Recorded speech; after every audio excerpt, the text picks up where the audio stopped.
அடுத்த நாள் அரசர் வழக்கம் போல் தோட்டத்திற்கு நடைபயிற்சிக்கு வருகிறார். அமைச்சர் சொன்னது போலவே அந்த தோட்டக்காரன் பதட்டத்தோடு மன நிம்மதி இல்லாமல் எதையோ பறிகொடுத்தது போல் தென்படுகிறான். உடனடியாக அமைச்சரை அழைத்த அரசன், என்னப்பா அது, நேற்று வரைக்கும் இந்த தோட்டக்காரன் ரொம்ப சந்தோஷமா இருந்தான், இன்னைக்கு நீ சொன்னது மாதிரியே நிம்மதி இல்லாம இருக்கானே அப்படின்னு கேட்டதுக்கு அந்த அமைச்சர் சொல்றாரு, அது ஒண்ணும் இல்ல அரசே, ஒரு 100 பொற்காசுகள் அடங்கிய பண முடிப்பை அவன் வீட்டு வாசல்ல வச்சுட்டு நான் வந்துட்டேன். ஆனா அதுல 99 பொற்காசுகளை தான் நான் வச்சேன்.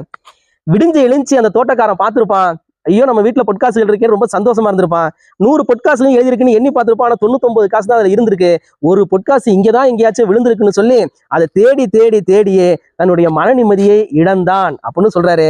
நெடுநேர யோசனைக்கு பிறகு அரசர் தன்னுடைய நிம்மதியின்மைக்கும் காரணத்தை உணர்ந்தார். அன்பானவர்களே, நமக்கும் இறைவன் நிறைய வளங்களை அளித்துள்ளான். ஆனால் நாம் கிடைக்காத ஒன்றை, நம்மிடம் இல்லாத ஒன்றை நினைத்து அதை நினைத்து நினைத்தே நம்முடைய மன நிம்மதியை குலைத்துக் கொள்கிறோம்.